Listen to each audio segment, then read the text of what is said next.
"It's been 5 days, Annie. Why are you still taking him home?" Mrs. Parker asked.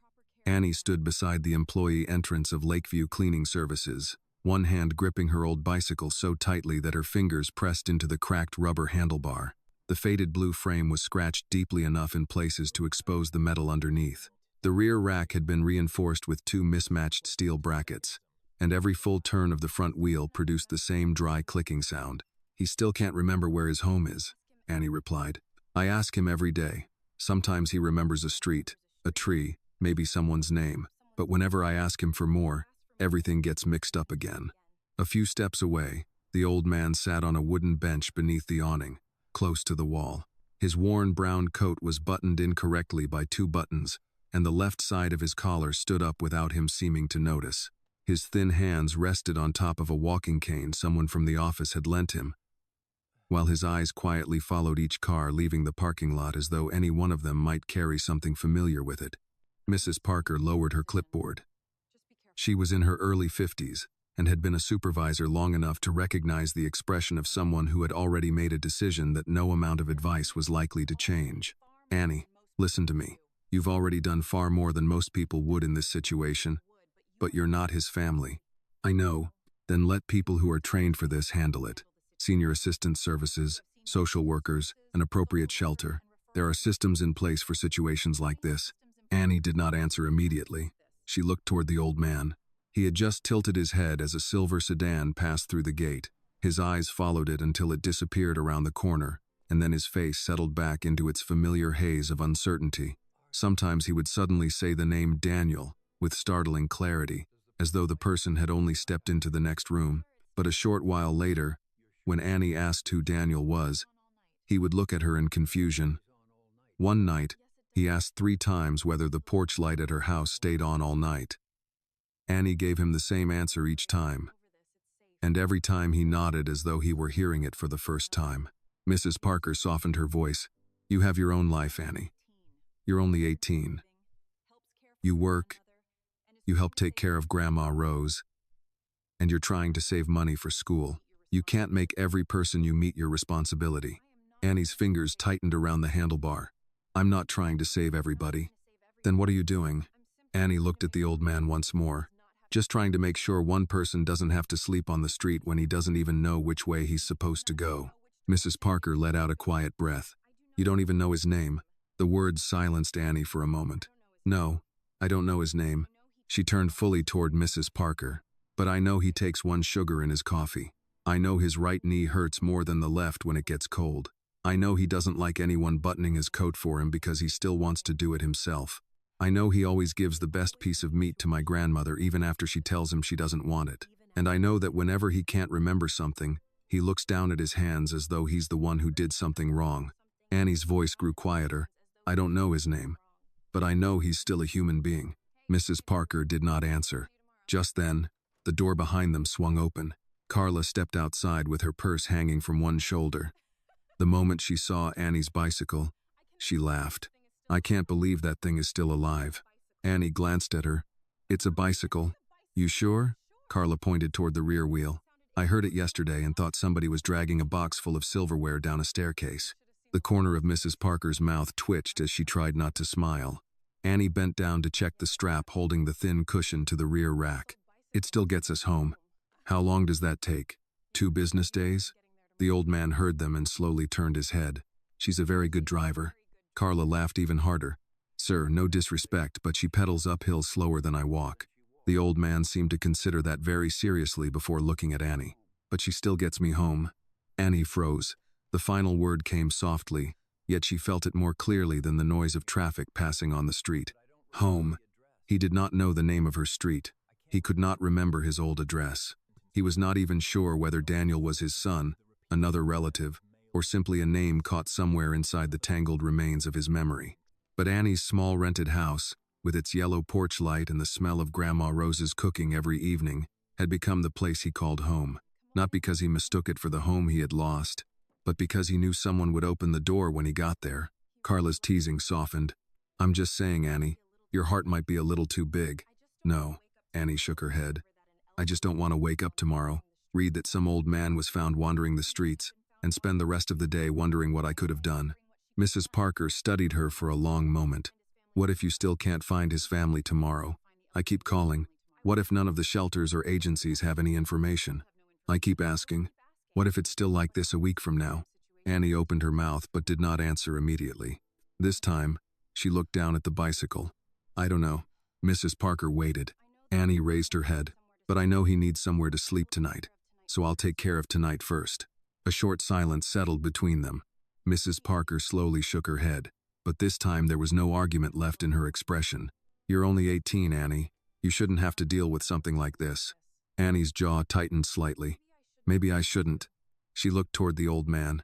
But me not being supposed to deal with it doesn't suddenly give him somewhere to go. Mrs. Parker had no answer for that. Under the awning, the old man began pushing himself to his feet. One hand pressed against the bench while the other gripped the cane. The moment he tried to straighten his knee, his body faltered. Annie immediately let go of the bicycle. Wait, take it slow. I can stand on my own. I know. She stepped toward him but did not immediately take hold of him.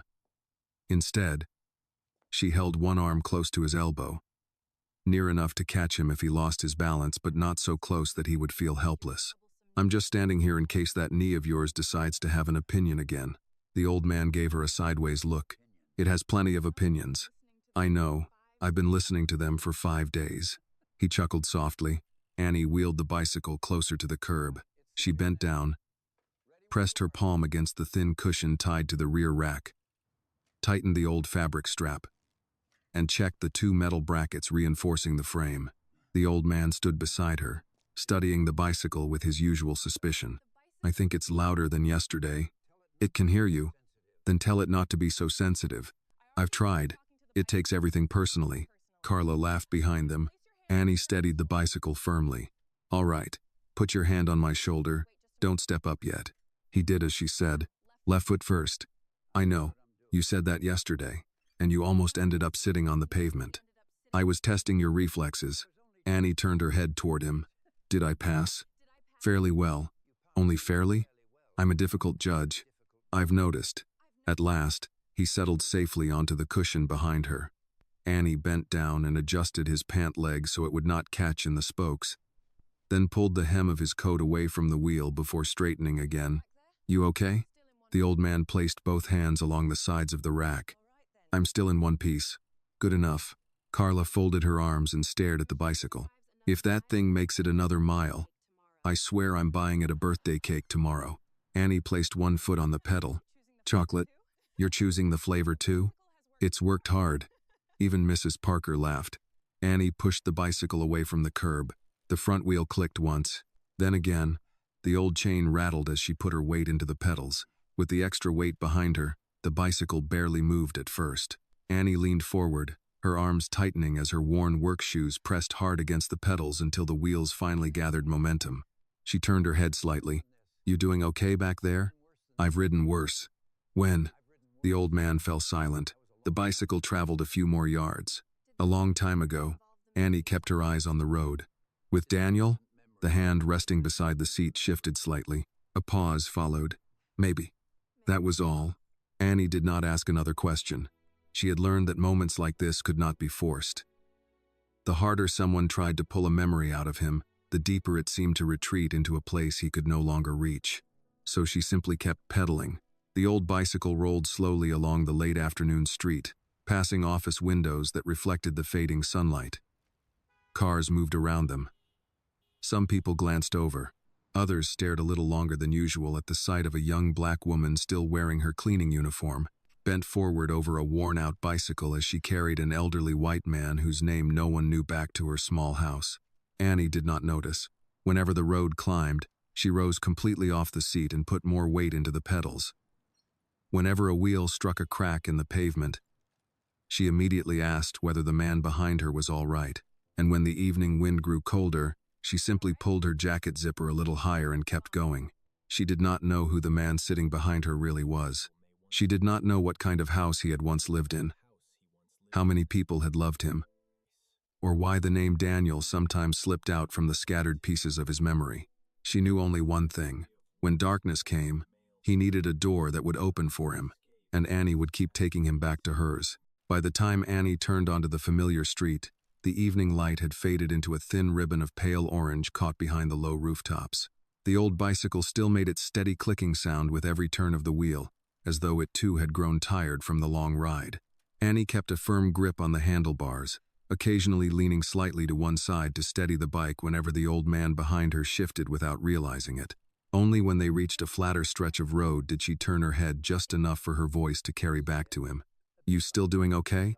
The old man sat remarkably straight on the thin cushion behind her, both hands gripping the sides of the rear rack. He glanced down at the bicycle trembling faintly beneath him and gave a crooked smile. "I'm not sure this thing gives me much of a choice." Annie laughed. "I'm taking that as a yes. You have a way of interpreting things in your own favor. Makes life happier." The old man shook his head slightly, but a smile remained at the corner of his mouth. They continued past the small houses tucked close together along the street. Some had fresh coats of paint and bright, clean windows. Others had been faded by years of sun and rain, with porch steps leaning slightly to one side and low wooden fences missing a few boards. When Annie slowed in front of the Carter family's small rented house, the old man gently placed a hand on her shoulder. Annie planted one foot on the pavement. He did not get off immediately. His eyes lifted toward the yellow porch light glowing above the front door. In its soft light, the worn door, Grandma Rose's wicker chair, and two small potted plants somehow made the ordinary little house look unusually warm. "Looks like someone's waiting." Annie followed his gaze. Grandma Rose turned the light on. She always says every house should have a light that lets people coming home know someone is waiting for them. The old man did not answer. His hand tightened slightly on Annie's shoulder before letting go. Something difficult to name passed across his face, as though her words had touched a place somewhere inside his memory, but the door leading to it still refused to open. The front door swung open before Annie had even put down the kickstand. Grandma Rose appeared with a kitchen towel still draped over one shoulder. "You two planning to eat dinner out there?" Annie steadied the bicycle. The bike went on strike halfway home. Grandma Rose folded her arms and looked at it. "That bike has been on strike since spring. You're just refusing to accept it." The old man spoke from behind Annie. "I told the girl she ought to let it retire." Grandma Rose immediately pointed at her knees. "Half the joints in my body are asking for retirement too. We still have to keep working." The old man laughed. Annie helped him down from the bicycle, but she did not grab his arm or pull him upright. She simply stayed close, one hand keeping the bike steady while the other hovered near his elbow. He slowly set his feet on the ground, adjusted his cane, and made his own way up the short path toward the house. "Watch the step." "I see it. You said that yesterday, too." "Yesterday, the step was in the wrong place." Annie looked up at him. "Right. I guess it crawled back where it belonged overnight." Grandma Rose laughed from the doorway. The moment the three of them stepped inside, the warmth of the house and the smell of chicken stew, black pepper, and vegetables wrapped around them. The old man paused at the kitchen entrance and drew in a quiet breath, as though the smell of dinner had briefly made him forget the ache in his leg. "That smells good." Grandma Rose gave Annie a triumphant look. "You hear that? Finally, somebody in this house appreciates my cooking." "I appreciate it." You pushed the carrots to the side of your bowl. "I appreciate selectively." The old man laughed out loud. Annie hung his worn coat on the hook beside the door, leaned his cane against the chair, and poured him a glass of water before taking her own seat. It had only been 5 days, yet the chair on the left side of the table seemed to have naturally become his. He pulled it out, sat down, and rubbed both palms gently over his knees before looking at the bowl Grandma Rose had placed in front of him. "Eat while it's hot," Grandma Rose said. The old man tasted one spoonful, then another. He looked up. "Mrs. Carter, this is very good." "Rose, if you keep calling me Mrs. Carter, I'm going to make you wash the dishes." The old man considered that seriously. "Rose." "Smart man." Annie lowered her face toward her bowl to hide her smile. The old man ate several more spoonfuls before suddenly slowing down. His gaze settled on the broth in his bowl. "My wife used to make something like this." Annie's spoon stopped halfway to her mouth. She looked up. "Your wife?" The old man froze too. The certainty that had briefly appeared on his face quickly drained away. He looked at Annie, then down at the spoon in his hand as though it had spoken the words instead of him. "Did I just say wife?" "Yes." He pressed his lips together. "I don't know." A deep crease formed between his eyebrows. "I don't know if that's true." Annie was about to ask another question, but Grandma Rose gently pushed the breadbasket toward him. "Then don't fight with your head tonight. It's worked hard enough already. Have some more bread. The old man looked at her. The tension around his eyes slowly eased. Do you always solve problems with food? No, sometimes I use tea. Dangerous woman. You're just figuring that out? No one mentioned the wife again. Annie kept eating. But from that moment on, a question quietly began to weigh on her. 5 days was no longer just one generous decision to let a stranger sleep under their roof for a night, while they tried to find his way home the next morning. A chair at the table now belonged to someone. A clean towel in the bathroom had become his. Grandma Rose had started setting aside a lower sodium portion of dinner for him. And every morning, Annie checked the weather before leaving the house because she knew his knees hurt more when it was cold. She regretted none of it, but she also knew they could not keep relying forever on scattered pieces of memory. After dinner, Annie took a yellow legal pad and a ballpoint pen from the kitchen drawer, then pulled out a chair and sat across from him. Can we try one more time? The old man looked at the pad as though it had personally offended him. Another interrogation? I call it a conversation with notes. What's the difference? I hold a pen better than the police. Grandma Rose, sipping tea nearby, gave a quiet laugh. The old man let out an exaggerated sigh. All right. Annie did not write a name at the top of the page. She left the space blank and looked at him. Do you remember your name? He was silent for a long time. His thumb slowly rubbed the top of the cane resting beside his chair. I'm not sure. That's okay. Sometimes I think I know it. Then when it comes back, you tell me. Annie did not press him about his name. Instead, she moved to the one thing that had surfaced repeatedly in his scattered words. What about Daniel? His expression changed almost immediately. Danny. His voice softened when he said the name. Annie lightly touched the tip of her pen to the paper. Who is Danny? The old man frowned. He's mine. Your son? A pause. Maybe. Family? He rubbed his temple. I know him. That's enough. You don't have to force anything else. He looked up at Annie, almost surprised that she had not pushed him. After a few seconds, she asked another question. Do you remember Daniel's last name? He pressed his lips together. Witt. Annie immediately stopped writing and gave him time to search for it on his own. Witt? He closed his eyes. After a long moment, he shook his head in frustration. No, that's okay. White something. Whitaker? He shook his head. Whitman? Another shake. Annie hesitated. Whitmore? His eyes lifted immediately, only for a second, but this time Annie clearly saw the reaction. The old man repeated the name very slowly. Whitmore. Annie did not immediately ask whether it was right. She let the name sit in the kitchen for a few seconds. Finally, he said quietly, maybe. Annie wrote Daniel Whitmore on the paper and carefully added a question mark beside it. Grandma Rose tilted her head. That sounds familiar. You know it? I'm not sure. It just sounds familiar. Annie picked up her phone. She searched for Daniel Whitmore along with the name of the city, then added a few other details the old man had mentioned. The screen quickly filled with results. Companies, professional profiles, news articles, social media accounts, and people with similar names scattered everywhere. Too many. Nothing was solid enough for Annie to point at and say this was the person they were looking for. The old man watched her thumb move across the screen. He works a lot. Annie looked up. Daniel? Yeah. What does he do? The old man frowned as though trying to see an image through fogged glass. Houses. Builds houses? Roads. Builds roads? He frowned again. Men in suite. Grandma Rose raised one eyebrow. Is that a profession? The old man looked at her with complete seriousness. They talk a lot. Annie laughed. Well, that part probably checks out. He laughed too, but the smile faded quickly when Annie asked, Does Daniel live nearby? I think so. Do you remember what his house looks like? He stared down at the table. It took a long time before he answered. White. A white house? He nodded.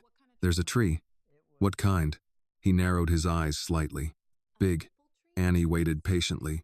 A maple? His face suddenly brightened. Maple. Annie immediately wrote it down. What else? There's a gate. An iron gate? He thought about it. Maybe. Do you remember the name of the street? The light in his expression disappeared almost immediately. His shoulders sank. No. That's okay. I should know. Annie stopped writing. He lifted a hand to his forehead, his fingers tightening slightly in his hair. I should know. You don't have to remember right now. A man should know where his home is. His voice dropped, carrying a shame Annie had not heard from him before, and something in her chest tightened. She set down the pen. You remember that Daniel matters to you? He kept his head lowered.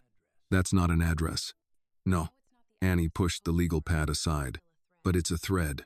We only need one thread at a time. He looked down at his hands resting on his knees. You shouldn't have to do this. Do what? Look for me. Annie was silent. He continued without lifting his eyes. People get tired. Then they rest. Then they get sick of it. Then they rest longer. Then they leave. Annie looked at him. There was no teasing left in her eyes. Not tonight. He looked up. Annie could not tell whether he was trying to remember something or simply trying to keep his emotions from showing. His jaw tightened slightly, and one hand closed into a fist before relaxing again on his knee. From the other end of the table, Grandma Rose reached over and placed her hand gently on the back of his. You don't have to solve your entire life before bedtime. She pushed his cup of tea toward him. Drink. He looked at the cup and gave a small laugh. Do you two always give orders like this? Grandma Rose calmly took a sip of her tea. Only when somebody needs ordering around. I'm starting to feel sorry for this girl. Annie immediately protested. You're sitting in my house. That makes me feel even sorrier for you. A small ripple of laughter moved through the kitchen, just enough to loosen the tension. A little later, Annie called the community assistance line again. She stood near the kitchen window with the phone in one hand and the legal pad in the other. She described the old man once more, gave them everything she knew, and mentioned the name Daniel, along with the uncertain surname Whitmore. The woman on the line recorded the information, checked several records, and told Annie to call again if he remembered anything else that could be verified. When the call ended, Annie stared at the dark screen in her hand. Still no answer, but at least today they had one more name. She walked into the living room. The old man was sitting in the worn armchair beside the window. He had pulled off one sock and was rubbing his ankle as though trying to ease the ache. Annie immediately set down her phone. Hurting again? He looked up. A little. Annie went into the bathroom and returned with a small bottle of massage oil. The old man saw it and sighed. You don't have to do that. Annie pulled the low footstool over in front of him. You say that every day. And every day you don't listen. Looks like you're finally starting to understand me. She sat down, poured a little oil into her palm, and rubbed her hands together to warm it before touching his ankle. Annie's movements were slow and steady, her fingers gently working along the tight muscles above his ankle, and pausing whenever she saw him wince. Here? Yeah. Hurts a lot. Not enough to kill me. I didn't ask whether you were dying. He opened one eye and looked down at her. You're bossy. You're just noticing? He closed his eyes again. After a while, the tension in his forehead gradually eased. You have good hands. My grandma says I'm impatient. Not with me. Annie's hands slowed for a moment. She looked up at him, but he had already turned toward Grandma Rose, who was sitting on the sofa folding freshly dried towels. You raised this girl well. Grandma Rose continued folding. I'm not finished yet. What's left to fix? Her stubbornness. Annie immediately spoke up. I can hear you. I said it for you to hear. The old man laughed, but only a few seconds later, the laughter disappeared.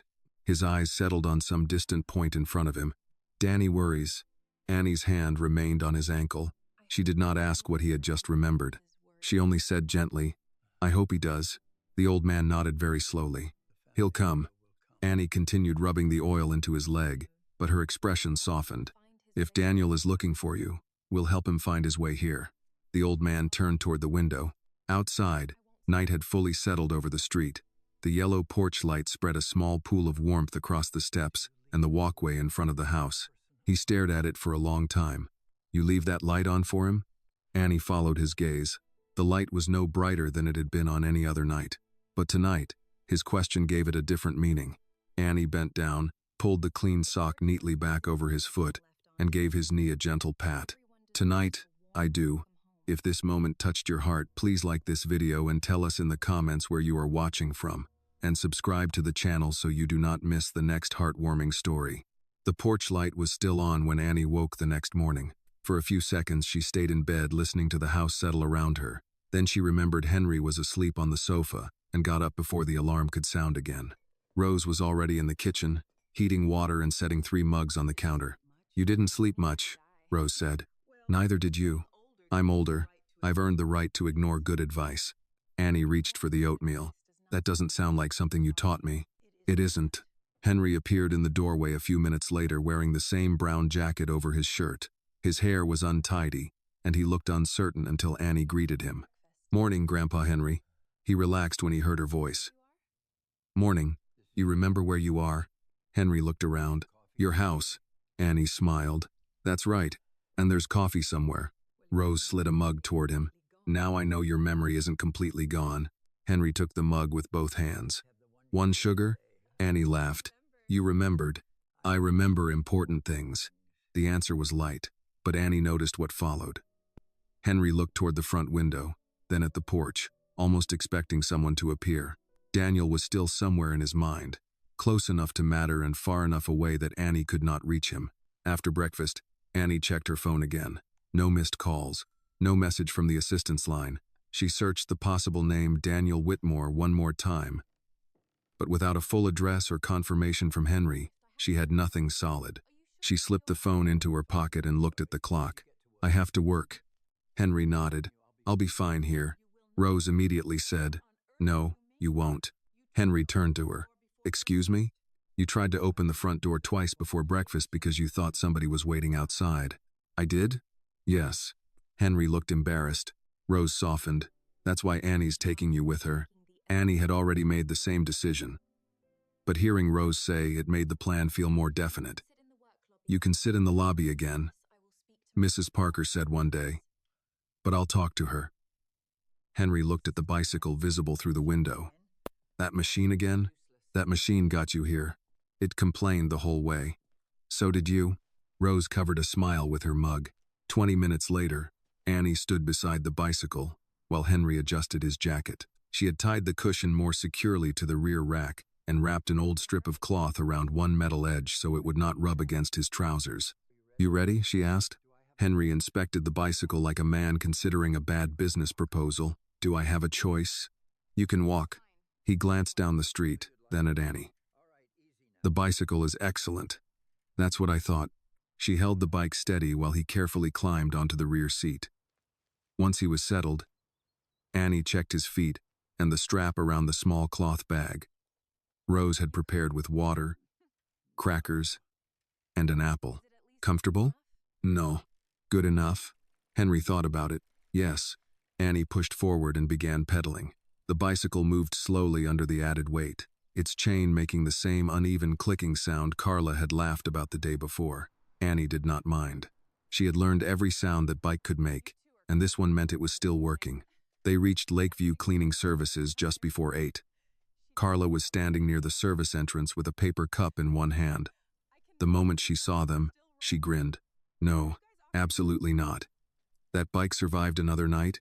Annie slowed beside her. "You sound disappointed." "I'm impressed. I think it deserves employee benefits." Henry lifted one hand. "I agree." Carla walked around the bicycle, examining the rear rack. "Mr. Bennett, I still don't understand how you trust this thing." Henry pointed at Annie. "I trust her." Carla's smile faded into something more thoughtful. "Fair enough." Mrs. Parker came through the door carrying her clipboard. She noticed Henry and stopped. "Annie, I know what you said yesterday." I said one day. "I know." Mrs. Parker looked at Henry, then back at Annie. "Did anyone call?" "No." "Any address?" "No." He remembered more of Daniel's last name, maybe Whitmore, but he's not sure. Mrs. Parker rubbed one temple. "Annie, this can't become permanent." "It won't. You don't know that." Annie rested one hand on the bicycle handle. "No. But I know what today looks like. He sits here where I can check on him. I make more calls during lunch, and after work I take him back with me." Henry spoke before Mrs. Parker could answer. "I won't bother anybody." Mrs. Parker looked at him. "Mr. Bennett, that isn't the point." "I know." His voice became quieter. "I'm trying not to be a burden." The words landed harder than Annie expected. She turned toward him at once. "You're not." Henry looked at her. "You hear me?" "You're not." Mrs. Parker's expression changed too. She exhaled and opened the door. "Lobby only. Not the work floors. If anybody asks, he's waiting for transportation." Annie nodded. "Thank you." "And Annie?" "Yes?" Keep your phone on. I will. Inside, Henry took the same chair near the lobby window. Annie placed his water and crackers beside him. I'll check on you in an hour. You have work. So? So do your work. Annie smiled. Yes, sir. Her morning passed in sections: restrooms, offices, conference tables, trash bins, then back to Henry. Each time she returned, he was either watching traffic, reading the same page of an old newspaper, or talking with someone who had stopped long enough to ask his name. At lunch, Annie sat beside him with her phone. Let's try again. Henry groaned. More questions? 1. That's what you said yesterday. Daniel Whitmore. Does that feel right? Henry closed his eyes for a moment. Whitmore. Annie waited. Yes, he said at last. Daniel Whitmore. You're sure? Henry opened his eyes. As sure as I can be. Annie typed the name carefully. This time, when the results loaded, one face appeared again and again beside company logos, construction projects, business articles, and photographs from charity events. Annie looked from the screen to Henry. Grandpa Henry? Yes? She turned the phone toward him. Is this Daniel?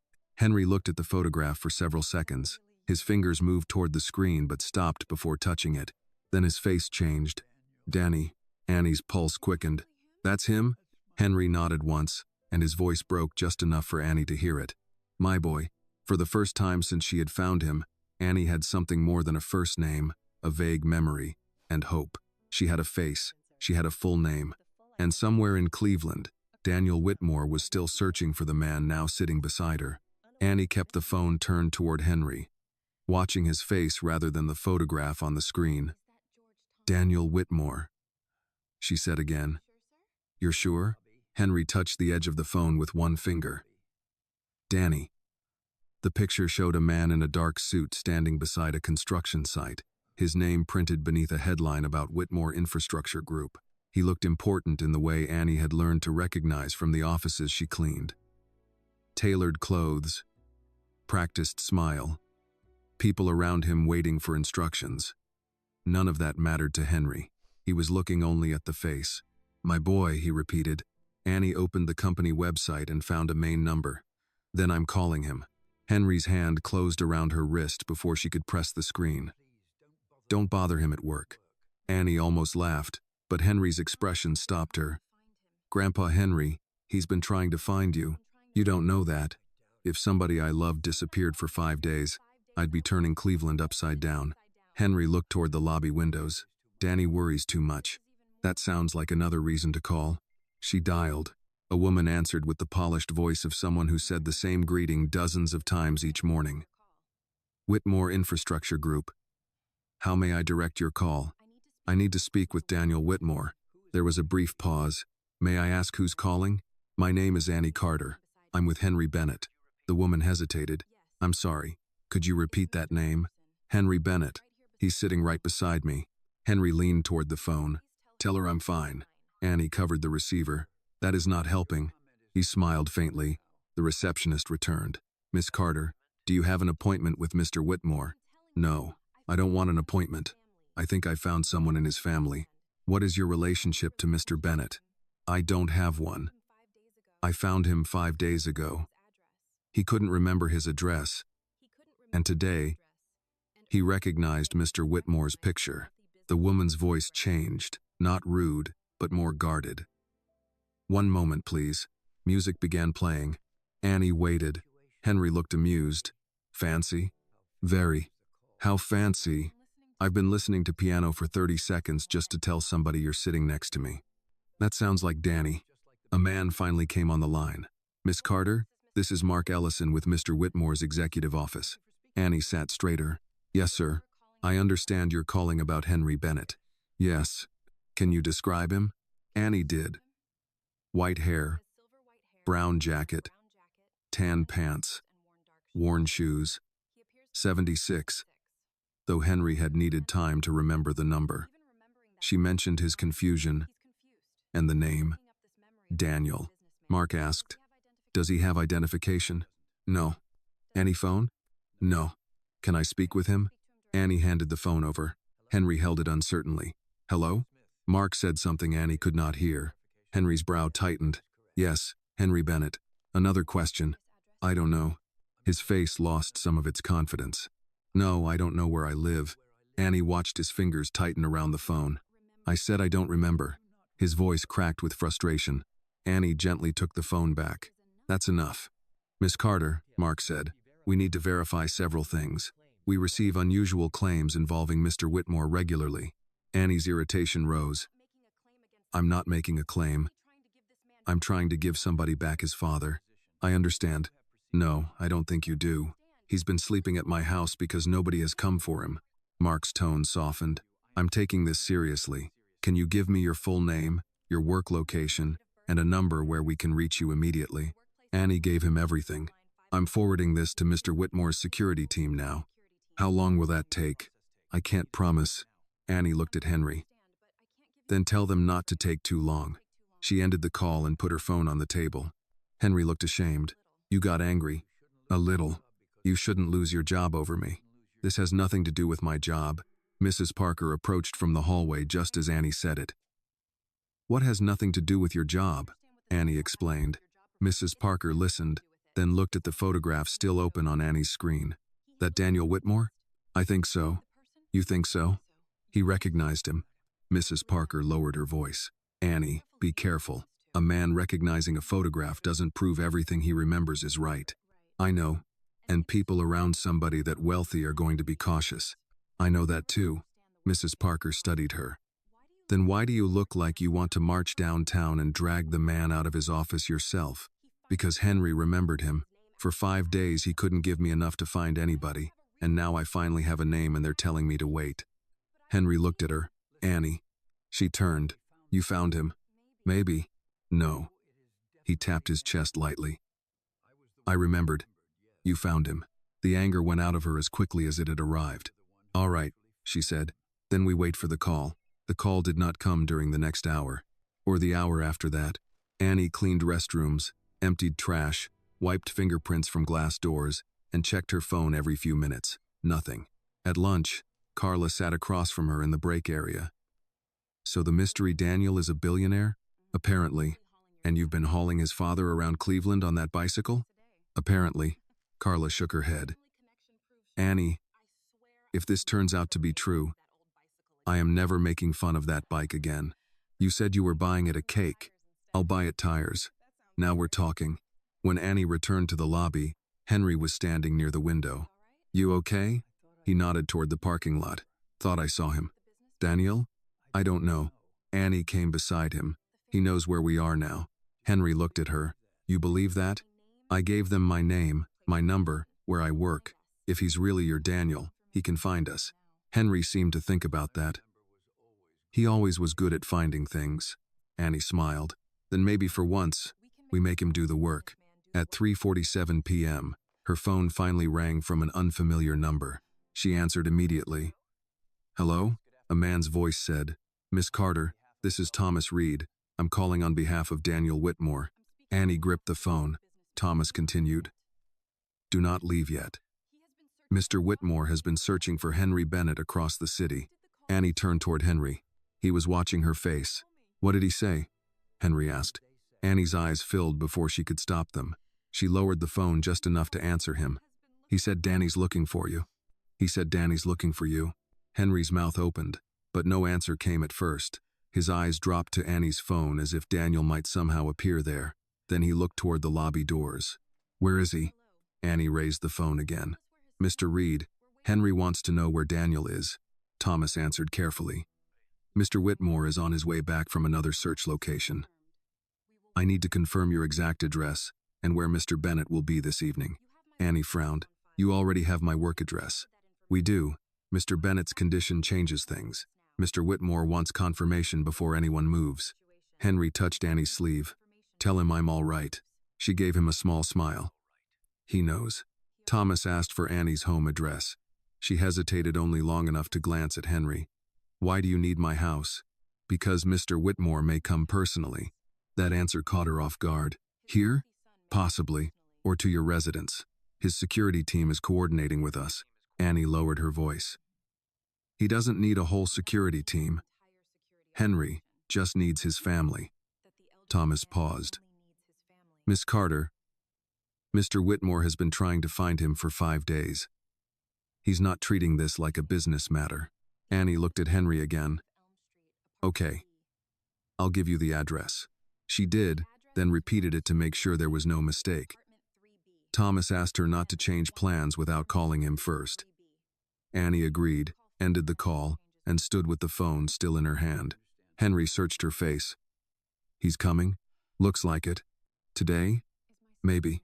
He nodded slowly. Good. Annie expected relief, but Henry's expression became uncertain instead. He looked at the floor, then toward the chair where he had spent most of the day. What is it? I should look better. Annie almost laughed, then realized he meant it. His shirt was clean but wrinkled. One cuff sat higher than the other. The brown jacket had lost a button years ago. You look fine. He'll worry. He already worries. That's different. Annie understood enough not to argue. We'll go home. Grandma Rose can help fix your collar. And I'll find the comb you keep forgetting is in the bathroom. That earned a small smile. Mrs. Parker came from the office carrying her coat. Was that them? Daniel's investigator. And? They found us. Mrs. Parker nodded, but her eyes moved to Henry. Good. That's good. Carla appeared beside the supply closet with her bag already over one shoulder. Wait. They found who? Daniel. The billionaire Daniel? Annie gave her a look. There's only one Daniel in this conversation. Carla put a hand over her mouth. So this is real. Henry glanced between them. I told you Danny had money. Carla pointed at Annie. You thought he was making that up. I thought maybe he was mixing things together. Henry smiled. You owe me an apology. Annie folded her arms. You also told me Daniel has a helicopter. He does. Carla laughed. I'm staying out of this. Mrs. Parker stepped closer to Henry. Mr. Bennett, I'm glad your family is coming. Henry looked at her, then at Annie. She helped. I know she did. No. His voice gained strength. She helped when she didn't know anybody was coming. Mrs. Parker's expression shifted. Yes. She did. Annie looked away, suddenly uncomfortable with everyone focusing on her. Can we just get him home? Carla glanced at the bicycle outside. You're still taking him on that thing after finding out his family has private investigators? How else am I supposed to get there? I don't know. Maybe his billionaire son could send a car. He hasn't yet. Henry lifted one finger. My boy has nice cars. Annie took his jacket from the back of the chair. And until one of them appears, you're riding with me. Outside, the late afternoon air had cooled. Annie checked the bicycle tires and tightened the strap on the cushion. Henry stood beside her, watching with more attention than usual. Something wrong? She asked. No. You keep looking at the bike. I'm thinking, that's dangerous. He smiled. You joke too much. You worry too much. He touched the rear rack. 5 days. What about them? You did this 5 days. Annie knew what he meant. It wasn't that far. That's not what I said. She stopped checking the strap and looked at him. Henry continued. You fed me. You gave me a place to sleep. You brought me here every morning and took me back every evening. Grandma helped. She did. You make it sound bigger than it was. Maybe you make it sound smaller. Annie didn't have an answer for that. Carla came through the door behind them. All right, Mr. Bennett, time for your luxury transportation. Henry looked at the bicycle. Luxury? Custom rear seat. Open air climate control. Personal driver. Annie shook her head. Don't encourage him. Mrs. Parker followed them outside. Annie, call me tomorrow and let me know how things turn out. I will. And if his family gets there tonight, take tomorrow morning off if you need it. Annie blinked. You're serious? I can survive one shift without you. Carla said. Barely. Mrs. Parker ignored her. Go home. Annie helped Henry onto the rear rack. He placed one hand carefully against her shoulder as she steadied the bicycle. You good? Yes. You sure? Annie. What? If you ask me one more time, I'm walking. You'd make it half a block. Then pedal. She laughed and pushed off. The old bicycle started slowly, the chain clicking as it carried them away from the office.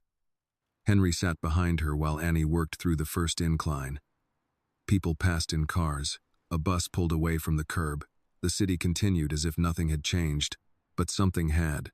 For 5 days, Annie had been carrying a man who could not remember the road to his own family. Now that family knew exactly where he was.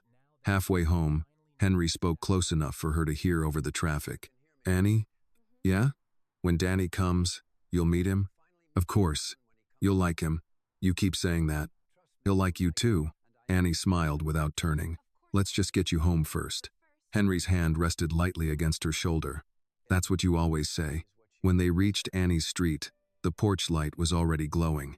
Rose stood behind the front window waiting for them. Annie slowed the bicycle, then stopped beside the curb and helped Henry down. Rose opened the door before they reached the steps. "Well?" Annie smiled. "We found Daniel." Rose's face changed instantly. "You did?" Henry answered before Annie could. "My boy's coming." Rose looked at him, then at Annie. "Then we'd better put on another pot of coffee." None of them knew that across Cleveland, Daniel Whitmore had just been handed Annie Carter's address. Daniel Whitmore was halfway across a conference room when Thomas Reed placed the printed address in front of him. "East Cleveland," Thomas said. "Small rental house. Annie Carter lives there with her grandmother." Daniel picked up the page immediately. "And Henry is there now?" "As far as we can verify, yes. Annie left work with him less than an hour ago." Daniel looked at the photograph clipped beneath the address. It had been taken from across the street that afternoon. Henry sat on the rear rack of an old blue bicycle while Annie pushed it away from the curb. Her cleaning uniform was still visible beneath her jacket. Henry's hand rested lightly against her shoulder. Daniel's jaw tightened. "That's how she's been transporting him?" "Every day we could confirm." Daniel looked again. "On a bicycle." Thomas nodded. "She doesn't own a car." Daniel set the photograph down, then picked it up again. "Why didn't anyone contact me sooner?" "They tried. The first information she had was only Henry's name and a first name for you. Today, he recognized your photograph and gave enough of your surname for her to reach your office." Daniel's assistant, Mark Ellison, stood near the end of the table. "The call reached us just before 4. Daniel turned toward him. "She said Henry had been with her 5 days?" "Yes." "And we made her wait?" Mark's expression tightened. "We had to verify the claim. Your office gets unusual calls regularly." "This wasn't an unusual call. It was my father." "We didn't know that yet." Daniel said nothing for several seconds. He knew Mark was right, and that made the frustration worse. There were procedures around him for everything: security, legal matters, business meetings, travel, investments. Yet for 5 days, the person Daniel cared about most had been somewhere beyond all of those systems. Thomas slid another page across the table. "There's more." Daniel read Annie's basic information. "Part-time cleaner. No criminal history. No unusual financial activity. No attempt to contact the media. No request for money. No effort to use Henry's name for anything." "She's been buying his food?" Daniel asked. "That's what we've learned." "From what?" "One of the cleaners at Lakeview. Annie brought meals, helped him during her breaks, and took him home each evening. Her grandmother has been helping as well." Daniel's fingers stopped on the page. "Why?" Thomas gave him the answer he had already given over the phone. "Because she thought he had nowhere else to go." Daniel walked to the window. Below, downtown traffic moved between the buildings. Hundreds of people worked for companies carrying his name. He could reach executives in 3 states within minutes. He could arrange aircraft, drivers, investigators, and private medical teams with a few phone calls. Henry had still spent 5 days riding home on the back of a cleaner's bicycle. "Get the cars ready," Daniel said. Thomas remained where he was.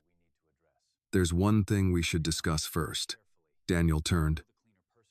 "What?" "Security wants us to approach carefully." "Carefully?" "We don't know Annie personally." "We know enough. We know what we've confirmed so far." Daniel's eyes hardened. "Say what you're trying to say." Thomas chose his words. "Henry is vulnerable. Anyone around him has to be verified before we assume their intentions are good." Daniel picked up the photograph again. "She had 5 days to exploit him." "That's true. She had his name." "Yes. She learned mine. Today. And instead of asking for money, she called my office and told them to come get him." Thomas nodded. "Also true." Daniel handed the photograph back. "Then stop treating her like a suspect because she lives in a neighborhood you wouldn't choose."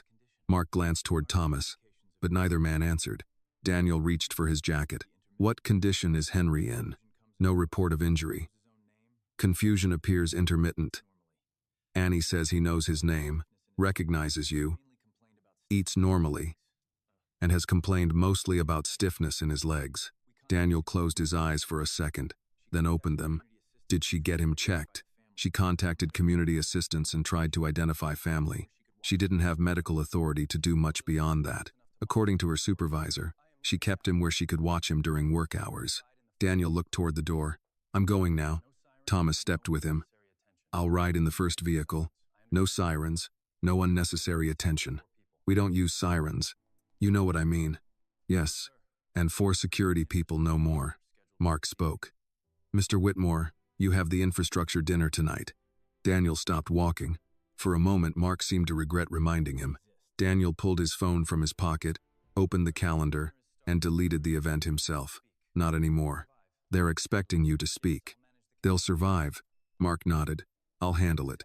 Daniel started toward the elevator, then stopped again. Thomas. Yes? What did Annie say when you told her I'd been looking for Henry? Thomas thought for a moment. She didn't ask who you were. She didn't ask what you were worth. She turned to Henry and told him, Danny's looking for you. Something in Daniel's face changed. That's all? That's all. The elevator doors opened. Daniel stepped inside.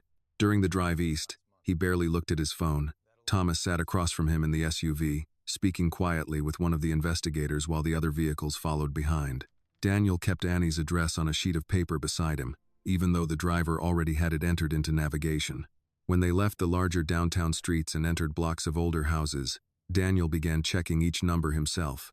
Thomas noticed, We're still 6 minutes away. I know. You don't have to keep checking. Daniel folded the paper once. For 5 days I didn't know which direction to look. Let me check. Thomas stopped talking. A few minutes later his phone rang. He answered, listened, then looked at Daniel. What? Confirmation from surveillance. Henry is inside the house. Daniel's hand tightened around the folded address. Annie? Inside too. Her grandmother as well. Daniel looked through the windshield. How do you know? One of our people saw Annie help Henry off the bicycle. They went inside together. Daniel nodded once. Thomas added, She bought groceries on the way home. What kind? Thomas gave him a puzzled look. Does that matter? To May. Thomas checked the message. Chicken, potatoes, apples, a few household items. Daniel looked away toward the passing houses. She's still feeding him. Yes. The SUV turned onto Annie's street. People were coming home from work. Porch lights were beginning to switch on. Nothing about the block suggested that one of the most extensive private searches Daniel had ever ordered was about to end there. Then the driver slowed. That's it, Thomas said. Daniel saw the house. Small porch, weathered siding, light burning near the door, and beside the steps stood an old blue bicycle. Daniel's eyes fixed on it. That one? Thomas followed his gaze. Yes. Daniel reached for the door handle before the SUV had fully settled into place. Thomas raised a hand. Daniel. He paused. Henry is safe. Go in as his son. Daniel looked at him. For once, the advice required no argument. He opened the door and stepped onto the street. Daniel stepped onto the street and barely noticed the other SUVs stopping behind him. For 5 days, every new call had ended with another wrong address, another uncertain report, another photograph that was not Henry. Now the old blue bicycle stood beside the porch exactly as Thomas had described it, the chain still dark with grease, a folded cushion tied to the rear rack with a worn strap. Thomas came around the vehicle. I'll go with you. Daniel shook his head. Stay close, but give me a minute. He crossed the narrow yard faster than he intended. Through the front window he could see warm light, the edge of a sofa and part of the dining table. Then he saw a brown jacket hanging near the door. Henry's jacket. Daniel stopped on the porch. His hand hovered beside the door for a second before he knocked. Inside, Annie was washing 3 bowls at the kitchen sink. Rose sat at the table with a mug of tea while Henry rested in the living room, his legs supported on a low stool. Annie had just finished warming a little oil between her palms because his ankles were stiff again. The knock made Rose glance toward the hallway. That'll be him, she said. Annie dried her hands. You think? 3 black cars outside usually mean somebody finally found the address. Annie looked through the front window and saw men in dark suits standing near the curb. That's a lot of people to pick up one old man. From the living room, Henry called, "Who's here? We're about to find out." Annie opened the door. Daniel stood less than 2 feet away. For a moment, she recognized him only from the photograph on her phone. In person, he looked less polished. His tie was slightly out of place, his eyes red from lack of sleep, and the strain in his face made him look older than the business pictures she had seen that afternoon. "Miss Carter?" "Yes. I'm Daniel Whitmore." Before Annie could answer, Henry's voice came from behind her. "Annie, who is it?" Daniel's face changed. He looked past Annie and saw Henry sitting in the old armchair with one sock pulled halfway up and the other resting beside Annie's bottle of oil. The leather folder in Daniel's hand slipped to the porch. "Dad." Annie stepped aside. Daniel crossed the doorway quickly. He reached Henry, dropped to his knees beside the chair and wrapped both arms around him. "Dad. Oh God, Dad." Henry lifted his hands slowly. Confusion passed across his face as Daniel pressed his forehead against his shoulder. "I've been looking everywhere for you," Daniel said, his voice breaking. "Hospitals, shelters, bus stations, every place we could think of." "Dad," I thought. He stopped before finishing the sentence. Henry touched Daniel's hair. "Who?" Daniel froze. Annie's chest tightened. Henry studied his face, trying to pull a name forward. Daniel swallowed. "It's me." Henry's fingers moved along the side of his face. "Danny?" Daniel closed his eyes. "Yes." Henry's face softened. "Danny." Daniel held him again, harder this time, and the tears came without restraint. "Yeah, Dad. It's Danny. I'm here." Rose lowered her mug and quietly moved it away from the edge of the table. Annie stayed near the doorway, unsure whether she should leave them alone or explain something. Henry answered that question for her when he lifted one hand from Daniel's shoulder and pointed in her direction. "Annie brought me home." Daniel turned. "I know." "No." Henry shook his head. "She brought me home every day." Daniel looked at Annie, then toward the bicycle outside. "5 days?" he asked. Annie nodded. "He couldn't give me an address." Daniel rose slowly but kept one hand on Henry's arm. "Thomas said you contacted community assistance." "I did." "In my office today?" "Yes." "Why didn't you take him somewhere else?" Annie caught the question in his tone and stiffened. "I tried to find family first." He knew his name, and he kept talking about somebody named Daniel. He got upset whenever we talked about sending him somewhere unfamiliar. Daniel immediately shook his head. "I'm sorry. That came out wrong." Annie waited. "I'm not questioning what you did. I'm trying to understand how my father spent 5 days 3 miles from people who were searching for him." Rose spoke from the kitchen table. "Sometimes folks search so far away they forget to look where ordinary people live." Daniel turned toward her. Rose lifted her chin. "Rose Carter, Annie's grandmother." Daniel crossed to her and offered his hand. "Daniel Whitmore, thank you for taking care of him." Rose accepted the handshake. "Annie did most of it. I just kept the stew hot." Henry raised his voice from the chair. "Very good stew." Rose pointed toward him. "At least somebody in this house knows how to compliment a cook." The remark loosened something in Daniel. A short laugh escaped him through the remains of his tears. Annie finally smiled. "He had 2 bowls. 3, Henry corrected. "You had 2.5. That counts as 3 when you're my age." Daniel looked at Henry as though hearing him complain about dinner was the best thing anyone could have given him. He reached down and adjusted the collar of Henry's shirt, then noticed the clean clothes, the folded blanket on the sofa, the glass of water beside the chair and the new pair of thermal socks near his feet. His attention moved slowly around the house. The kitchen cabinet had chipped paint. A utility notice was held to the refrigerator by a magnet. Rose's medication sat in a plastic organizer beside the radio. Annie's cleaning jacket hung over the back of a chair, and near the door was a grocery receipt folded beneath a small jar of coins. Daniel looked again at the socks. "You bought those?" Annie shrugged. His feet were cold. Henry added, "She spent too much." "They were $8. $8 is money." Daniel's eyes returned to Annie. Thomas entered only after Annie noticed him waiting on the porch. "Mr. Whitmore?" Daniel nodded to let him in. Thomas looked at Henry, and his professional expression softened. "Mr. Bennett, I'm very glad to see you." Henry squinted at him. "Do I know you?" "We've met a few times." "Then I apologize." Thomas smiled. "No apology needed." Daniel crouched beside Henry again. "Dad, I want a doctor to check you tonight." Henry frowned. "I'm fine. You've been missing for 5 days." I've been eating. That isn't the same thing. Annie made sure I drank water. Daniel glanced at Annie. She did? Annie nodded. He forgets sometimes.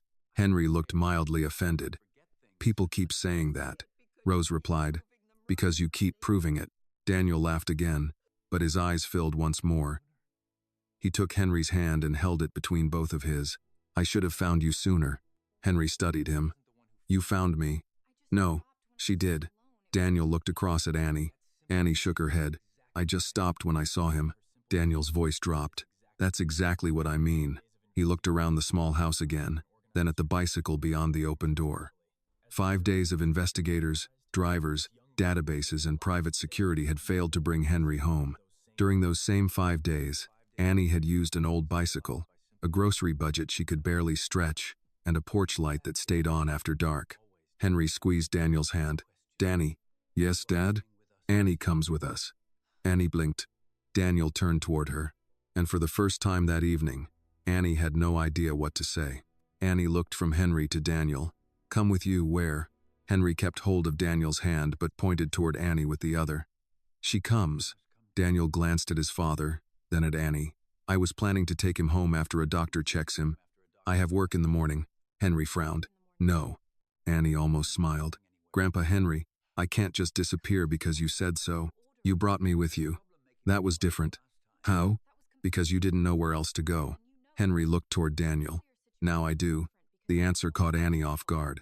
She lowered her eyes for a moment, then busied herself folding the towel she had used for his feet. Daniel noticed. Dad, Annie has her own life. Henry's expression tightened. She takes care of people. Rose spoke from the kitchen. That she does. Annie looked at her grandmother. Please don't join his side. I didn't know we had sides. Thomas remained near the doorway, giving the family space while checking his phone. A minute later, he stepped closer to Daniel. The physician can come here instead. 25 minutes, maybe 30. Daniel nodded immediately. Do that. Annie looked at him. A doctor is coming here, if that's all right with you. She glanced around the small house. There were clean dishes drying beside the sink. Rose's folded laundry on the sofa. Henry's blanket on the armchair. And Annie's work shoes near the door. Nothing was prepared for visitors, much less a physician connected to a billionaire. Rose seemed to read her thoughts. A doctor has seen a kitchen before, Annie. Daniel gave Rose a grateful look. Thank you. Henry tugged lightly on Daniel's sleeve. Danny. Yes, Dad? You eat? Daniel blinked. What? Dinner. I'm fine. Henry turned to Annie. He does that. Does what? Says he's fine when he hasn't eaten. Annie looked at Daniel. Runs in the family, apparently. Daniel let out a short laugh. You've known him 5 days and he's already complaining about me to you? Mostly he talks about how hard you work. Henry nodded. Too much. Daniel's smile faded into something more personal. He remembers that? Some things come and go, Annie said. He remembers you in pieces, but every time he says your name, he knows how he feels about you. Daniel looked down at Henry's hand in his. For several seconds he seemed to forget anyone else was there. Then he said, He's my father. Annie nodded. I figured that part out. No, I mean, Daniel searched for the right words. We're not related by blood, but he's my father in every way that counts. Henry looked pleased. Good answer. Daniel laughed again, though his eyes became wet. Rose rose slowly and reached for the pot on the stove. I made enough stew. Mr. Billionaire can eat a bowl while he waits for the doctor. Annie's eyes widened. Grandma. What? You cannot call him Mr. Billionaire. Daniel surprised her by answering first. Daniel is fine. Rose pointed toward a chair. Then sit down, Daniel. Thomas turned his face slightly to hide a smile. Daniel took off his jacket and sat at the small table. Annie brought him a bowl before he could protest. This really isn't necessary. Henry spoke from the living room. Eat. Daniel picked up the spoon. Yes, Dad. Annie sat across from him but did not eat.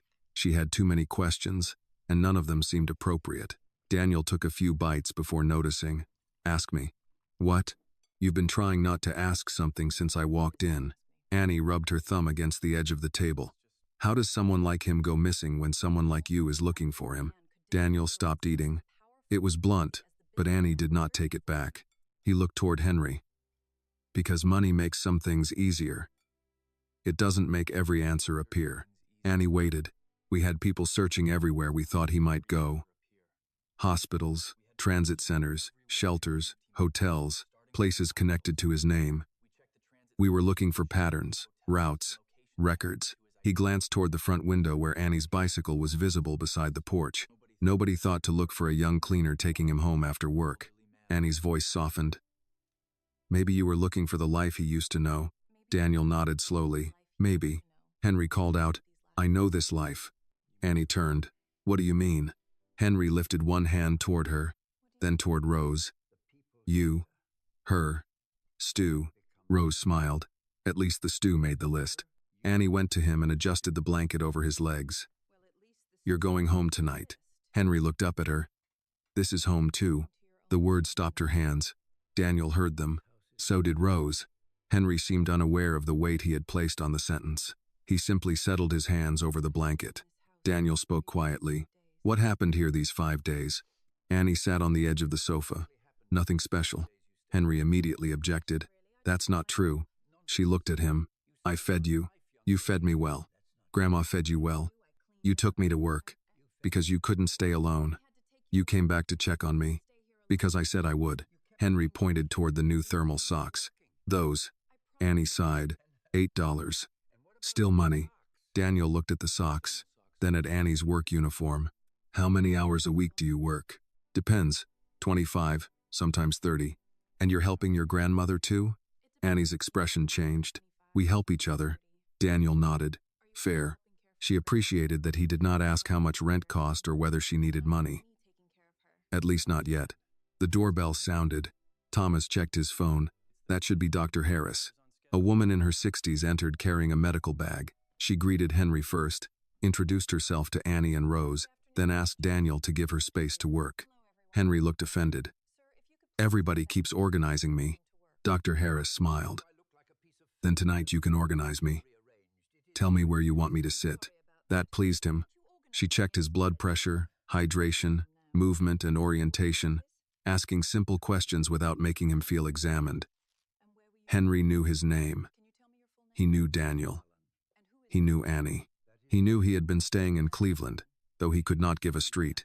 When Dr. Harris finished, she spoke to Daniel in a low voice but did not exclude Henry. He's tired, and the memory changes need proper follow-up. But tonight, I'd keep things familiar and gentle. No need to rush him. Daniel nodded. Henry immediately said, Good, Annie comes. Dr. Harris glanced at Annie. Sounds like he's made that part clear. Annie covered her face for a second. Apparently everybody is on his side. Daniel smiled. Not everybody. He looked toward Henry, then back at Annie. But I'm starting to understand why he wants you there. Dr. Harris finished packing her blood pressure cuff into her medical bag, then looked at Henry. You've had a long few days. Tonight should be simple. Food, rest, familiar faces. Henry pointed toward Annie. That one. Annie gave him a look. You keep volunteering me for things. You keep saying yes. I have not said yes yet. Daniel stood beside the dining table with his jacket folded over one arm. He had spent the last hour moving between relief and disbelief, and Annie could see that he was still trying to understand how Henry had ended up in this house. You don't have to come, he said. I mean that. My father has people who can care for him tonight. Henry immediately shook his head. People? Daniel crouched beside him. People you know. Henry glanced at Annie. I know her. The answer carried more weight than Henry seemed to realize. Annie looked toward Rose. Grandma? Rose was already collecting the empty mugs. Don't look at me like I'm going to decide for you. I have work tomorrow. Mrs. Parker gave you the morning if you need it. You heard that? I hear most things you think I don't. Annie folded her arms. That is not helpful. Rose smiled. Go with him for a little while. Make sure he settles, then come home. Henry brightened. Good. Annie pointed at him. You are getting very comfortable making plans for me. I'm old. It saves time. Daniel laughed, and Annie saw the tension leave his face for a moment. Thomas stepped in from the porch. Cars are ready. Henry looked toward the door, then toward Annie's bicycle outside. We taking that? Daniel glanced at the old blue frame and almost smiled. Not tonight, Dad. Henry seemed disappointed. It works. Barely, Annie said. It got me home.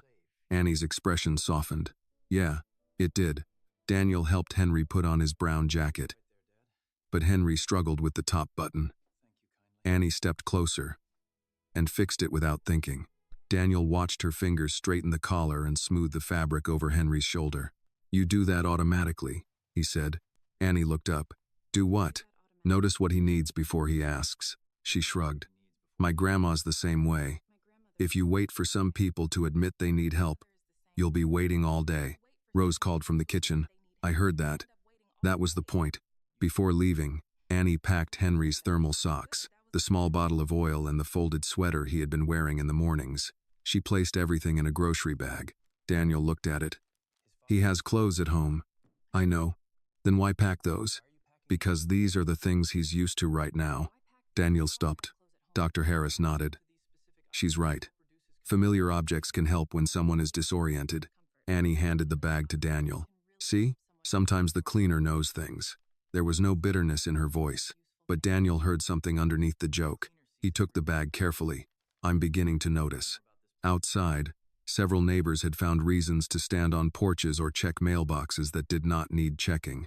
Annie stepped out beside Henry and immediately saw Mrs. Dawson across the street pretending to water a plant in the evening. Rose whispered, "That plant is going to drown." Annie covered a laugh. Daniel's security team opened the rear door of the first SUV. Henry stopped beside it. "What?" He looked at the vehicle, then toward Annie's bicycle. "Too fancy." Daniel smiled. "You've ridden in it before." "Have I?" "Many times." Henry touched the doorframe but did not get in. Annie stepped beside him. "I'll sit with you." Henry looked at her. "You promise?" "I'm standing right here." That was enough. He climbed into the seat with Daniel helping from one side and Annie guiding him from the other. Annie sat beside Henry. Daniel entered from the opposite side. As the SUV pulled away, Annie looked through the rear window at Rose standing beneath the porch light. Her grandmother lifted one hand. Henry noticed. "She waits up for you?" "Always." "She worries. She calls it supervising." Daniel smiled. "Sounds familiar." Henry turned toward him. "You worry too much." Daniel's smile disappeared almost immediately. "I had a reason this week." Henry seemed to sense the change even if he could not follow all of it. He placed his hand over Daniel's. "I'm here." Daniel looked down at their hands. "I know." Henry then reached for Annie's hand with the other. For several miles, the three of them rode that way. Annie watched Cleveland pass outside the window. Streets she knew gave way to wider roads, landscaped entrances and larger homes set farther apart. She became aware of her work shoes, her inexpensive jacket, and the faint scent of cleaning solution that never seemed to leave her hands after a shift. Daniel noticed her looking outside. "You've never been out this way?" "Not this far. You'll like the neighborhood." "I'm not moving in." "I didn't say you were." "You have the face of somebody planning things." Henry murmured. "He does that." Daniel looked at his father. "Whose side are you on?" Henry answered without hesitation. "Annie's." She laughed. "At least somebody has good judgment." The SUV turned through a gated entrance and followed a long drive bordered by mature maple trees. Annie looked from the trees to Henry. "Grandpa Henry." He turned. "You kept telling me about a big white house, a gate, and a maple tree." Henry looked through the window. Ahead, a large white house appeared beyond the curve. His expression changed slowly. "That's it." Daniel watched him. "You remember?" Henry nodded. "My house." Daniel's eyes filled again, but this time he smiled. "Yeah, Dad. Your house." The SUV stopped near the front steps. Staff members were waiting inside the entrance, but Daniel raised one hand before anyone crowded Henry. Annie got out first, then turned back. "Come on," she said. "You're home." Henry placed one foot outside, then stopped. He looked at the house, at Daniel, and finally at Annie. "You coming in?" "For a little while." Henry nodded, satisfied. Annie helped him from the vehicle. As they walked toward the entrance, Daniel followed a few steps behind and watched his father hold Annie's hand as though it were the most natural thing in the world. 5 days earlier, Annie had found a confused old man with no address. Now she was walking him through the front door of a home larger than anything she had ever entered. But the size of the house was not what Daniel noticed. He noticed that Henry would not let go of her hand. The front door opened before Annie and Henry reached the top step. A woman in a navy cardigan stood just inside, followed by two members of the household staff who had clearly been waiting for hours. The woman's face changed the moment she saw Henry. "Mr. Bennett." Henry stopped. Annie felt his hand tighten around hers. The woman took one step forward, then stopped herself. "It's Margaret. I'm glad you're home." Henry studied her face. "Margaret." "Yes." He nodded, but he did not release Annie. Daniel came up behind them. "Give him a little space." Dr. Harris wants tonight kept simple. Margaret immediately moved aside. "Of course." Annie entered with Henry and tried not to react to the house. The entrance alone was larger than the first floor of Rose's rental. The floor was polished stone, a wide staircase curved toward the second level, and framed photographs filled one wall instead of expensive paintings. Annie noticed that before anything else.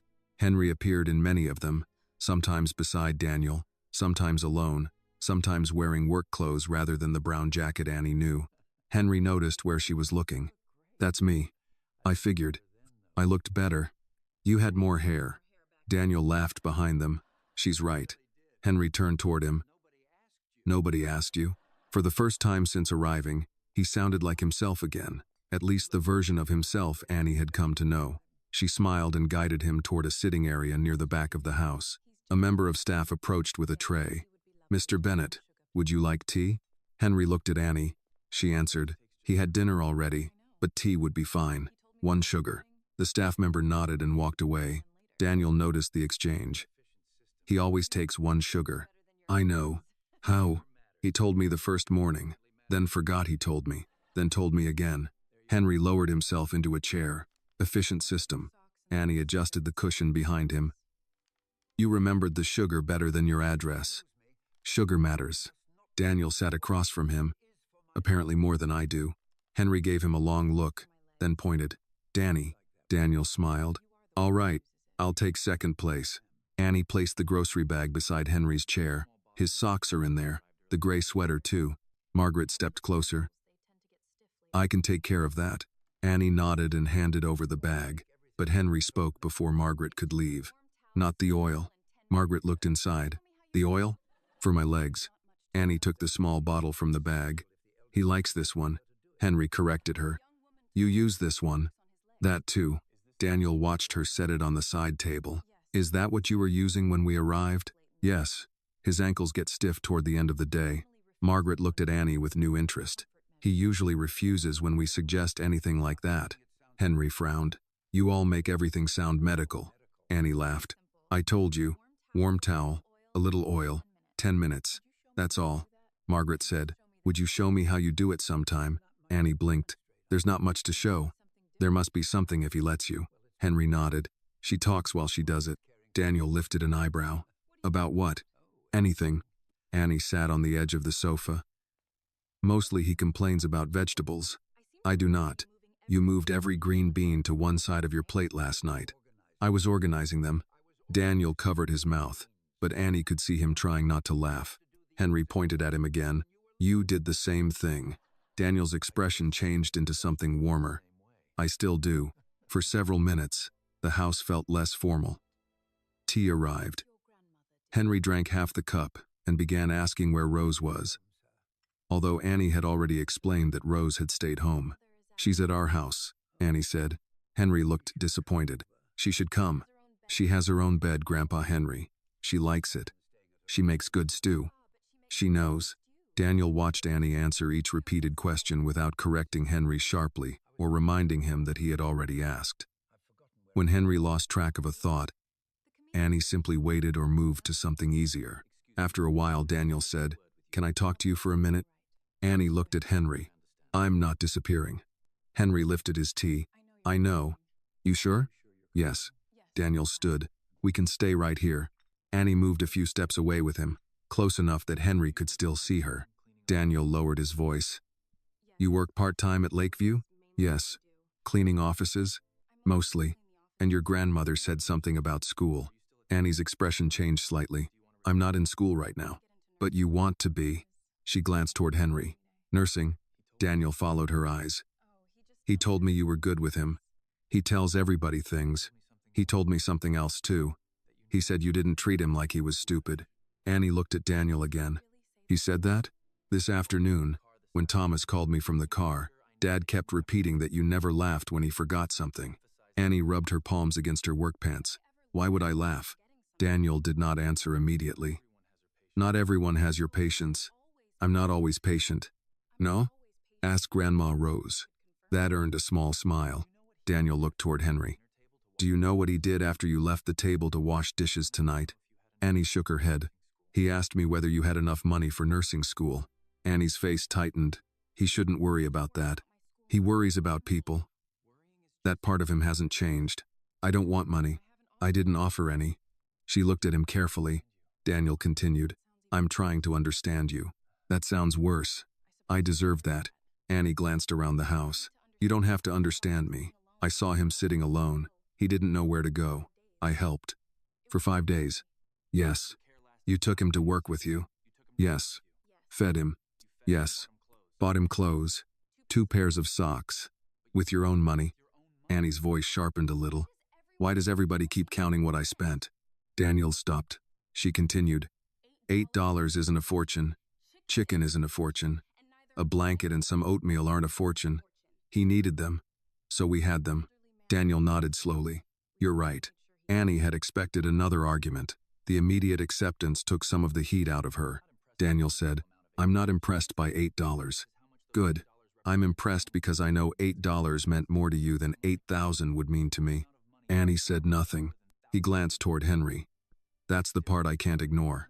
Henry suddenly called from across the room. Annie. She turned immediately. I'm here. Come sit. Daniel stepped aside. Annie returned to Henry and sat near him. He reached for the small bottle of oil on the table and held it toward her. My legs. She laughed. You have an entire staff here. Henry pushed the bottle closer. Annie. Daniel watched as she took it. All right. 10 minutes. Henry settled his feet on the low stool, while Annie warmed a little oil between her palms. Daniel sat across from them again, but this time he did not ask another question. He simply watched his father relax under the care of a young woman who had expected nothing from him, had asked nothing from his family, and still spoke to Henry exactly the same way after learning who Daniel Whitmore was. A few minutes later, Henry looked toward Daniel and said, She needs school. Annie closed her eyes. Grandpa Henry. What? We talked about this. I forgot. Daniel laughed. Annie looked at him. Don't encourage him. I wouldn't dare. Henry smiled, pleased with himself, and as Annie continued working the stiffness from his ankles, Daniel began to understand that finding Henry had solved only one question. Another had just appeared in front of him. What was he supposed to do with the fact that the person his father trusted most after 5 lost days was a young cleaner who still had to ride an old bicycle home? Henry's eyelids began to droop before Annie finished with the second ankle. She capped the bottle, wiped her hands on the towel, and looked at Daniel. He's done for the night. Henry opened one eye. I'm still awake. Barely. I heard that. Daniel smiled. She's right, Dad. Henry pointed at him without lifting his head from the chair. You're supposed to be on my side. I spent 5 days looking for you. I'm allowed one disagreement. Annie folded the towel and placed it beside the oil. You should get some sleep. Henry's eyes moved toward her. You're leaving. It was not a question. I told Grandma I'd come home. You can sleep here. Annie smiled. I have a bill. Henry frowned. You said the sofa hurts your grandmother's back. It does. Then she needs the bed. She has the bed. And you? Annie paused. I manage. Daniel caught the pause. Annie noticed and immediately stood. I should go. I'll have someone drive you, Daniel said. I can take my bike. It's dark. I ride it every day. Daniel did not argue with her. Then at least let Thomas put it in the back and drive you tonight. You've done enough pedaling for 1 week. Annie looked toward the window. The idea of arriving home in one of Daniel's SUVs was almost embarrassing, especially with Mrs. Dawson probably still monitoring the street from behind her curtains. I can get myself home. I know you can. Daniel's voice stayed gentle. That isn't the same as saying you have to. Annie looked at him for a moment. That answer was harder to refuse. Henry reached toward her. Tomorrow? She went back and took his hand. What about tomorrow? You come back. I work. After. Annie smiled. After. Promise. I promise. Only then did Henry release her hand. Daniel watched the exchange, then walked Annie toward the entrance while Margaret helped Henry settle for the night. Before Annie reached the door, she heard Henry call after her. "Annie." She turned. "Don't forget the oil." She laughed. "It's staying here." "Good." Outside, Thomas had already opened the rear of one SUV. Another member of the security team carefully lifted Annie's bicycle into the cargo area. Annie pointed at it. "Be careful with that." Thomas looked at the scratched frame. "I'm treating it like a museum piece. It's older than some museum pieces." Daniel walked out behind her. "Thomas, take her straight home." "I can give directions," Annie said. Thomas held up his phone. "Already have them." Annie looked at Daniel. "Everybody around you knows things before people say them?" "Usually." "That sounds exhausting." "It is." She climbed into the SUV, then stopped with one hand on the door. "Daniel?" "Yes?" "He's going to ask where he is when he wakes up." Daniel's expression changed. "Don't tell him you know this house. That'll make him feel like he failed some test. Just tell him he's home." Daniel nodded. "Okay. And if he asks for Grandma Rose, tell him she's at our house." "I will." "He might ask twice." "I know. 5 times." Daniel almost smiled. "I said I know." Annie studied him. Knowing and being patient aren't the same thing. That landed more deeply than she intended. Daniel did not take offense. "You're right." She pulled the door closed. The ride back felt shorter inside the SUV than it ever had on the bicycle. Annie watched familiar streets return through the window until Thomas turned onto her block. Rose was waiting on the porch. The SUV stopped.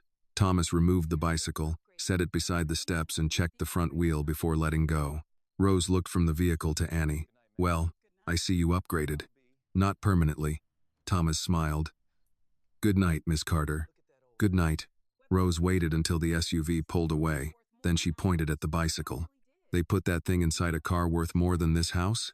"Probably." Rose shook her head. "America is a strange country."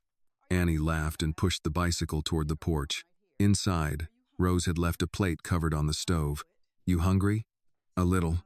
"That means yes." Annie sat at the table while Rose reheated the food. For several minutes, neither of them mentioned Daniel. Finally, Rose set the plate down. "So? So what? Don't make me drag every word out of you." Annie took a bite. "His house is huge. I assumed the billionaire had not moved into a duplex." "Grandma." "What?" Annie smiled despite herself. Henry remembered it. The gate, the maple trees, the White House. He knew it when we got there. Rose sat opposite her. "And Daniel?" "He loves him." "You can tell?" "Yeah." Rose nodded. "Good." Annie looked down at her plate. Rose waited. "There's something else." "He kept watching me." Rose raised an eyebrow. "Not like that. Like he was trying to figure me out." "What did he ask?" "How many hours I work, whether I'm in school, why I spent money on Henry." "And what did you tell him?" "That I didn't do it for him." Rose smiled. "Good answer. I think he wants to do something. Maybe he wants to say thank you. People with that kind of money don't say thank you the same way everybody else does." Rose leaned back in her chair. "Then make sure he understands you're not for sale." Annie looked up. "I know. I know you know." For a moment, Annie pushed food around her plate. "What if he offers money?" "Depends what the money means." "What does that mean?" "If it's payment for kindness, don't take it. If it's an opportunity you earned, don't reject it just because accepting makes you uncomfortable." Annie considered that. Rose continued. "Pride can protect dignity. It can also close doors before you see what's on the other side." Annie smiled faintly. "You have an answer for everything." "No, I just make mine sound confident." Across town, Daniel was sitting beside Henry's bed when his father opened his eyes again. "Danny?" "I'm here." Henry looked around. "Where's Annie?" "At home." "She comes tomorrow?" "She promised." Henry relaxed against the pillow. Daniel hesitated, then asked, "Dad, what do you like about her?" Henry's answer came without effort. "She never makes me feel foolish." Daniel lowered his eyes. Henry added, "And she wants to be a nurse." "I know. You help her." Daniel looked back at him. "What if she doesn't want help?" Henry smiled. "Then ask better." Daniel laughed softly. The next morning, before Annie had even finished her first cup of coffee, her phone rang. The name on the screen stopped her hand halfway to the mug. Daniel Whitmore. Annie looked at Daniel Whitmore's name on the screen for another second before answering. "Hello? Good morning. Did I call too early?" She glanced at the kitchen clock. "I've been up for an hour." Rose lifted her coffee and mouthed, "Who is it?" Annie covered the phone. "Daniel." Rose's eyebrows rose, but she said nothing. Daniel continued, "Dad woke up asking for you." Annie smiled despite herself. Did he remember where he was? For about 5 minutes. Then he asked why someone had moved all his furniture. That sounds like him. He also accused Margaret of stealing his brown jacket. Was she? No, he was wearing it. Annie laughed. Okay, that definitely sounds like him. There was a pause before Daniel spoke again. He settled after I told him you were coming back. I said I would? I know, that's actually why I'm calling. Annie's hand tightened slightly around her mug. I want to ask you something, but I'd rather not do it over the phone. What kind of something? Ayub. Rose stopped drinking her coffee. Annie sat straighter. A cleaning job? No. Then what? Come by after your shift. Hear me out before you decide you hate the idea. I don't hate ideas.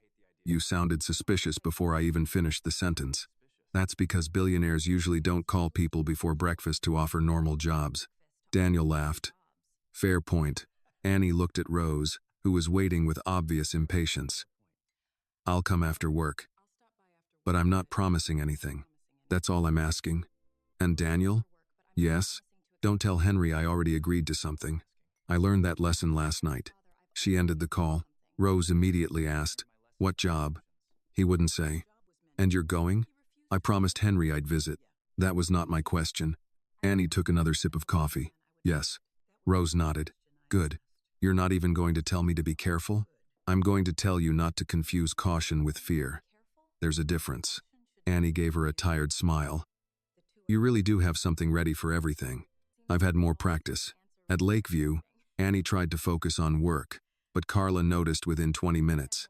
You've wiped that same table 3 times. It was dirty. No, it wasn't.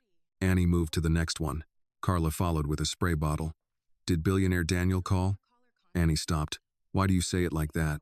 Because regular Daniel doesn't travel with 3 SUVs. He offered me a job. Carla nearly dropped the bottle. Doing what? I don't know yet. You said yes? I said I'd listen. That means you said maybe. It means I said I'd listen. Carla shook her head. If he offers you enough money to buy a new bike, please say yes for the sake of everyone who has heard that chain. Annie laughed. You're obsessed with my bike. That bike has become part of my life against my will. Mrs. Parker approached from the hallway. Annie, when you have a minute. Annie followed her into the small office near the supply room. Mrs. Parker closed the door halfway and handed her a printed schedule. You're still on for next week, she said. Okay. I wanted you to know before rumors start running around. Annie looked at her. What rumors? Carla has the volume control of a fire alarm. Annie almost smiled. Mrs. Parker sat behind the desk. Mr. Whitmore's office called this morning. They asked for basic employment verification. Annie's expression changed. He did what? They didn't ask anything improper. Dates, hours, position. That was it. He could have told me. He probably plans to. Annie folded the paper once. Did you tell them anything else? No. Mrs. Parker watched her for a moment. If they offer you something better, don't stay here because you think you owe me. Annie had not expected that. You spent 5 days telling me I was making a mistake. I told you I thought you were taking on too much. I was wrong about some of it. Some? Mrs. Parker sighed. You want a dramatic apology? No. Good, because I'm bad at those. Annie's mouth curved slightly. Mrs. Parker continued. I still think bringing someone you barely knew home was more responsibility than most people should take on. But I also know Henry was treated well because you refused to walk past him. Both things can be true. Annie nodded. And for what it's worth, Mrs. Parker added, I judged the situation before I understood it. That happens a lot. The words came out more sharply than Annie intended. Mrs. Parker accepted them. I know. Annie left the office thinking about that answer. By late afternoon, she was back on her bicycle, heading toward the Whitmore property. She could have accepted the car Daniel offered, but she had declined. The bicycle was hers, and she preferred arriving on her own terms. At the gate, a security officer recognized her and opened it without making her explain herself twice. The ride up the long driveway took more effort than she expected. By the time she reached the house, the familiar clicking from the chain sounded louder against the quiet grounds. Daniel was waiting near the steps. He looked at the bicycle. You really rode that all the way here? It got me here. I'm beginning to understand why Dad defends it. He has good taste. I wouldn't go that far. Before Annie could answer, the front door opened, and Henry appeared beside Margaret. Annie. His face brightened at once. She forgot about Daniel, the job, and the enormous house. Hey, Grandpa Henry. Henry walked toward her and looked at the bicycle. You brought it. I had to get here somehow. He touched the rear rack. We ride? No. Why not? Because yesterday I upgraded you to an SUV. There's no going back. Henry smiled, then took her hand. Daniel watched them and said, He's asked for you 6 times since breakfast. Only 6? Margaret stopped counting after lunch. Henry tugged Annie toward the house. Come. Food. Annie glanced at Daniel. Did he eat? Yes. Henry corrected him. Not enough. Daniel shook his head. He's been home one night and I'm already losing arguments. That's because you're arguing with him. Henry looked pleased. Inside, Annie noticed the small bottle of oil still beside Henry's chair, exactly where she had left it. His thermal socks were folded nearby. Nothing had been moved away as unnecessary. Daniel waited until Henry was comfortable before speaking. Dad, Annie and I need 10 minutes. Henry frowned. Why? To talk about work. Henry looked at Annie, then at Daniel. Hire her. Annie covered her face with one hand. This is why I told you not to say anything. I didn't, Daniel said. Apparently he made his own plan. Henry pointed at Daniel. Ask better. Daniel stopped. Annie remembered what Henry had told him the night before and started laughing. Daniel looked at his father. You remember saying that? Henry's expression became uncertain. Saying what? The humor softened instantly. Annie moved closer and touched his shoulder. Nothing important. You were right anyway. Henry accepted that and reached for his tea. Daniel led Annie to the other side of the sitting area, still within Henry's view. I'm not offering you money for what you did. Good. And I'm not offering you a nursing job. You're not trained yet. Also good. What I am offering is a paid position as Dad's personal companion and care assistant. His medical care stays with professionals.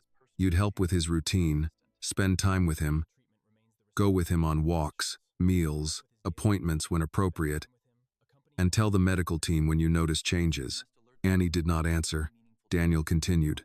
Full salary, health insurance, regular hours, and a schedule designed so you can start nursing classes.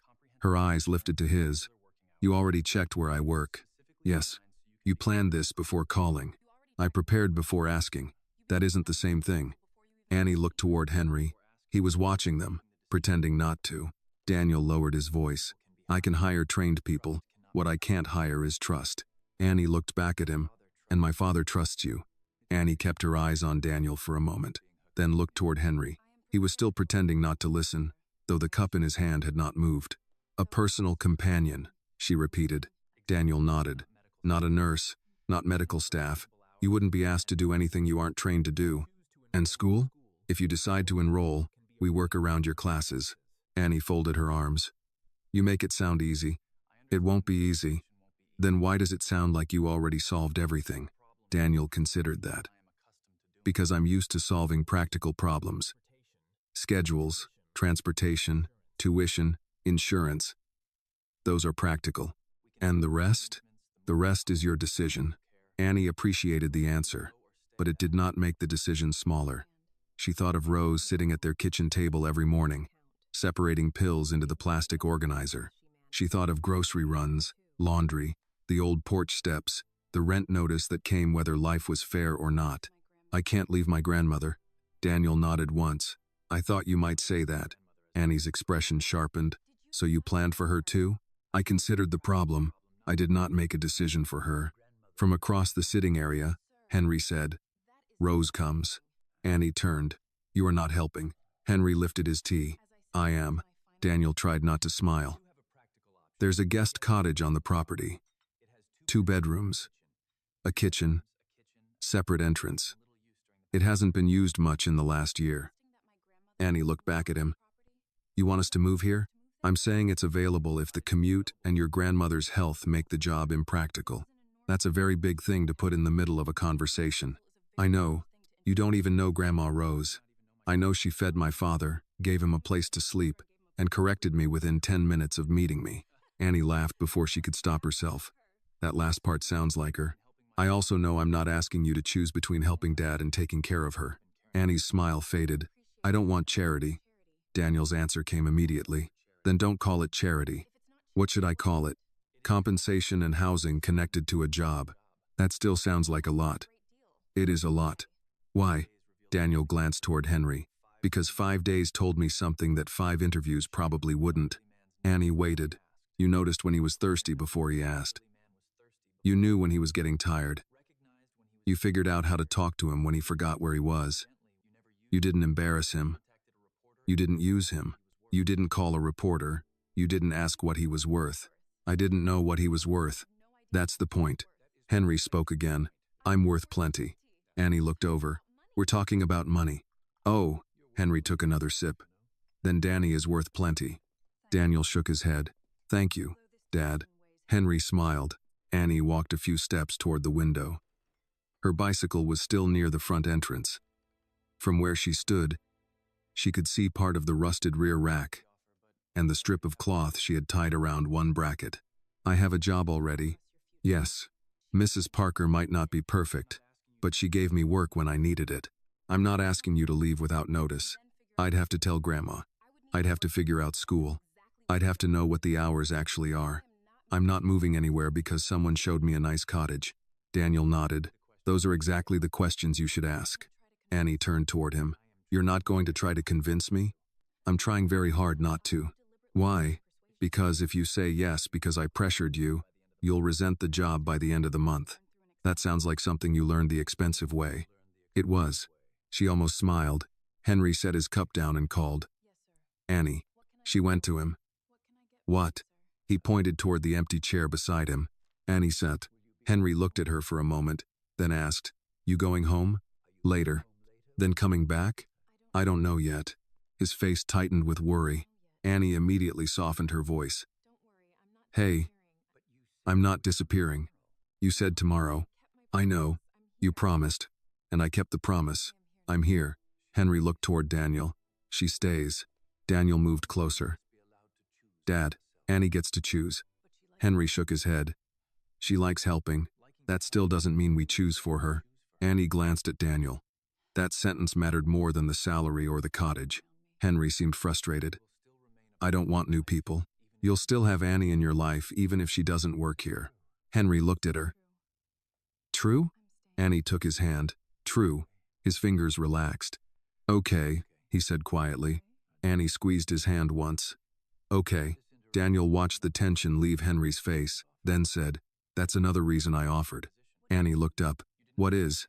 You didn't tell him what he wanted to hear just to make him happy. You gave him something honest that he could handle. Grandma taught me not to make promises I can't keep. Your grandmother seems to have taught you a lot. She'll enjoy hearing you say that. I have a feeling she'll make sure I say it to her directly. Annie smiled. Probably. Daniel took a folder from the side table and handed it to her. Everything is written down. Salary, benefits, duties, hours, tuition assistance, the cottage option. Take it home. Read it with Rose. Ask someone else to read it too if you want. Annie opened the folder but did not study the numbers yet. No deadline tonight? No. Tomorrow? No. When? When you're ready to give me an answer. Henry frowned. Soon. Daniel laughed. Dad. What? We just said no pressure. Henry shrugged. I'm old. Different rules. Annie shook her head, smiling now. You two are more alike than you think. Daniel glanced at Henry. That may be the nicest thing anyone has said to me this week. Annie closed the folder and held it against her side. I'll talk to Grandma. That's all I'm asking. And if I say no? Daniel's expression remained steady. Then Dad still has a friend named Annie, and I still owe you more gratitude than I know how to put into words. She studied him, then nodded. A few minutes later, Henry asked for the gray sweater Annie had packed the night before. Margaret went to get it, but Henry stopped her. Annie knows where. Margaret smiled. I'm learning. Annie found the sweater folded in the nearby basket and helped Henry into it. He looked down at the sleeves, then at her. You come tomorrow? Annie hesitated only a second. I'll call. Henry accepted that. When Annie finally stepped outside, Daniel walked her to the bicycle. He looked at the folder tucked beneath her arm, then at the old bike. Want a ride home? No. I expected that. Annie put one foot on the pedal. You're learning. Daniel smiled. Slowly, she started down the drive, the bicycle chain clicking beneath her. Behind her stood a house where a job, an education, and a different life had just been placed within reach. But Annie knew better than to mistake an open door for a decision. That part still belonged to her. Annie rode home with Daniel's folder tucked inside her cleaning bag, but for once the old bicycle seemed quieter than the thoughts competing for space in her head. The offer sounded almost too carefully built around every objection she might raise. Regular pay, health insurance, time for nursing classes, professional medical staff for Henry, and a separate cottage where Rose could live with her if they wanted. Annie did not trust easy answers, especially when they arrived from people who could solve problems by writing checks, yet Daniel had not asked her to decide at his house. He had handed her the details and let her leave on the same bicycle she had arrived on. Rose was at the kitchen table when Annie came through the door. She took one look at the folder and pushed her reading glasses higher. That looks official. It has tabs. Rich people do love tabs. Annie put the folder on the table. He offered me a job. Rose's humor disappeared. What kind? Personal companion and care assistant for Henry.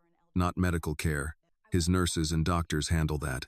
I'd help with his routine, spend time with him, go to appointments when needed, make sure the medical team knows if I notice changes. Rose opened the folder. And they'll pay you? Grandma, that is what jobs generally do. Annie pulled out the chair across from her. More than Lakeview. How much more? She pointed to the page. Rose read the figure twice, then removed her glasses and cleaned them with the hem of her cardigan. That won't make the numbers smaller, Annie said. I'm making sure my eyes haven't started lying to me. There's insurance too. Rose turned another page. Tuition assistance. Yeah. And this cottage? Annie's shoulders tightened. Daniel said we could live there if I take the job. 2 bedrooms, separate kitchen, separate entrance. Rose closed the folder halfway. Why are you making that face? What face? The one that says somebody offered you something good and you're trying to find a reason to be offended. I'm not offended. You're suspicious. I should be. You should be careful. That is not the same thing. Annie got up and poured herself water. 5 days ago I was cleaning offices. Now a billionaire wants to give me a job, help with school, and move us onto his property because his father likes me. You don't think that's a lot? Of course it is. Then why aren't you worried? Rose looked down at the contract again. Because you came home with paperwork instead of promises. Annie stopped near the counter. Rose tapped the folder. He put the duties in writing. He put the hours in writing. He told you medical work is handled by licensed people. He didn't ask you to sign tonight. Those things matter. What if Henry stops wanting me there? Then you deal with that when it happens. What if he forgets me? Rose's expression softened. He might. Annie looked down at her glass.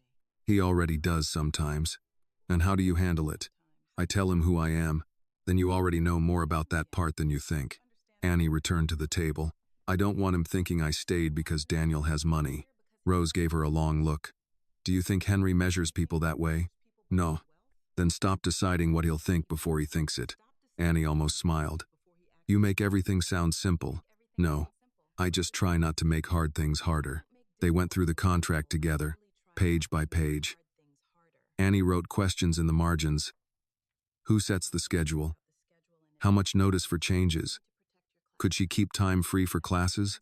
What happened if Henry needed more medical care later? Was Rose required to move into the cottage? Could Annie leave the position if it did not work? Rose pointed at the last question. That one matters. I know. You're not accepting a new family. You're accepting a job. Annie looked at her. Henry feels like more than a job. He can be.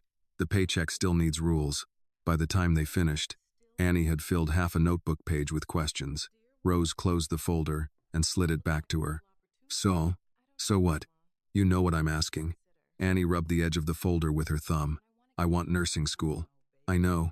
I want to keep helping Henry. I know that too. And I hate that saying yes feels like I'm getting rewarded for something I would have done anyway. Rose reached across the table, then stopped connecting the two things. You helped him when you expected nothing. That already happened. Nobody can rewrite those 5 days. This offer came after Daniel saw how you work, how Henry responds to you, and what you want to do with your life. Annie looked at her grandmother. Rose continued. A person can hand you an opportunity. You still have to do the work after you take it. Annie let that settle. What about you? What about me? If I accept, nothing happens unless you're okay. Rose smiled. There she is. Who? My granddaughter, finally asking the right question. I'm serious. So am I. I'm not moving anywhere tomorrow. I want to see that cottage. I want to meet whoever handles the contract. And I want to know where the nearest grocery store is, because rich neighborhoods sometimes make you drive 10 minutes just to buy decent collard greens. Annie laughed. That's your concern? It's on the list. The next morning, Annie called Daniel before leaving for work. He answered after the second ring. Good morning. I read everything. And? I have questions. Good. A lot. Even better. And Grandma Rose wants to see the cottage. Daniel paused. Is that a yes? It's a maybe with conditions. I'll take it. You're not taking anything yet. He laughed. Understood. That afternoon, after her shift, Annie told Mrs. Parker about the offer. She expected awkwardness. Instead, Mrs. Parker folded her arms and asked, Is it legitimate? I think so. Benefits? Yes. School? They'll work around classes. Mrs. Parker nodded once. Then you should probably take it. Annie blinked. That easy? No, but I'm not going to pretend wiping conference tables is your life's calling because I need somebody reliable on Thursdays. Carla, listening from the doorway, said, Can we hold a memorial service for the bicycle? Annie turned. I'm keeping the bike. Carla groaned. Why? Because it still works. Define works. Mrs. Parker shook her head, but this time she was smiling. Give me proper notice. Leave things in good shape, then go. Annie looked at her. You really mean that? I do. Carla stepped forward and hugged Annie before she could object. Just don't become fancy. I clean bathrooms for a living. Today, Annie laughed and pulled away. I'll still answer your calls. That's all I ask. 2 days later, Annie and Rose sat across from Daniel with the revised contract between them. Every question Annie had written down had an answer. The schedule included protected class time. Rose's move was optional. The cottage remained available whether Rose moved immediately or later. The position began with a 3-month trial for both sides. Daniel placed a pen near Annie. No pressure. Rose looked at him. You say that a lot for a man who arrived at our house with 3 black SUVs. Daniel smiled. I've been trying to improve my presentation. Annie read the first page one more time. Henry sat nearby wearing the thermal socks she had bought him. You signing? She looked over. You were told not to pressure me. I forgot. Rose murmured. Convenient. Henry smiled. Annie picked up the pen and signed. Daniel added his signature beneath hers, then extended his hand. Welcome. Annie shook it firmly. 3 months. 3 months. Henry lifted both hands. Good. Now she stays. Annie turned toward him. I'm still going home tonight. His face fell. She smiled. And I'll be back tomorrow. That was enough. Henry reached for his tea, satisfied. Annie looked at the signed contract, then at Rose, then at the old man who had entered her life without an address, and somehow placed her in front of a future she had almost stopped expecting. She had not accepted a rescue. She had accepted work. What happened next would depend on what she did with the door that had opened. 6 months later, Annie no longer woke before sunrise to check whether the old bicycle would make it to Lakeview. Her mornings began in the small guest cottage, where she and Rose had eventually decided to live after several weeks of trying the arrangement. Rose had insisted on keeping her own routines, her own kitchen, and her own key. Daniel had agreed to all 3 without argument. Annie's nursing prerequisites filled 2 mornings a week. The rest of her schedule was divided between classes, study time, and Henry. Some days Henry remembered exactly who she was. Other days he did not. One Tuesday morning, Annie found him sitting near the window with a cup of coffee in both hands. He looked up when she entered. Good morning, she said. Henry studied her face. You work here? Annie stopped only for a second. Then she smiled. I'm Annie. He waited. Your friend. Henry glanced toward the chair beside him. You can sit. Thank you. She sat down and opened the small notebook she used for his daily routine. Did you eat breakfast? I think so. Margaret called from the doorway. He had eggs, toast, and half my patience. Henry looked offended. I returned the other half. Annie laughed. The moment passed without anyone asking Henry to remember more than he could. By afternoon, he knew her name again. Little Annie, he said as she helped him button his cardigan. There you are. Where was I? She adjusted the collar. Nowhere important. Henry accepted that answer. Daniel arrived home before dinner carrying a newspaper folded beneath one arm. He found Annie and Rose in the kitchen with Henry, who was objecting to the amount of broccoli on his plate. Daniel held up the paper. You've seen this? Annie looked at the front page of the local section and immediately recognized the photograph. It was the picture taken beside the road on Henry's 5th day away. Annie standing beside the old blue bicycle, one hand dark with chain grease, while Henry held her cloth bag. The headline read, "Local teen helps missing senior reunite with family after 5-day search." Annie looked at Daniel. You knew about this? They contacted the company. I told them I'd answer questions only if the story stayed focused on what actually happened. Rose took the paper and read the first paragraph. Good. Daniel smiled. That's all I get? It doesn't call Annie a poor girl rescued by a billionaire, so yes. Good. Annie laughed. Grandma. What? I have standards. Daniel pulled out a chair. So do I, apparently. Henry pointed at the photograph. That's my bicycle. Annie turned toward him. Excuse me? I rode it. That does not make it yours. It carried me. It also carried groceries for 3 years. The groceries never claimed ownership. Daniel laughed. I'm staying out of this. A week later, Annie returned to Lakeview to pick up a tax document Mrs. Parker had called about. Carla saw her through the lobby doors and came out before Annie reached the front desk. Look at you. Annie glanced down at her plain sweater and jeans. What? You look exactly the same. What were you expecting? I don't know. Sunglasses. Someone carrying your bag. Annie laughed. I still carry my own bag. Carla hugged her, then pointed toward the parking lot. Please tell me you finally retired that bicycle. No. Carla closed her eyes. Why do you do this to me? Daniel helped me get a used car for school and work. Finally. But I kept the bike. Of course you did. Mrs. Parker came from the office holding an envelope. She gave it to Annie, then hesitated. I read the article. So did half of Cleveland. I was wrong about some things. Annie looked at her. Mrs. Parker continued. I kept thinking about how much responsibility you were taking on. I didn't spend enough time thinking about what would happen if everybody decided it was someone else's responsibility. Annie nodded slowly. You were worried. I was. You also underestimated me. Mrs. Parker accepted that without defending herself. I did. Annie gave her a small smile. You weren't the only one. There was no victory speech after that.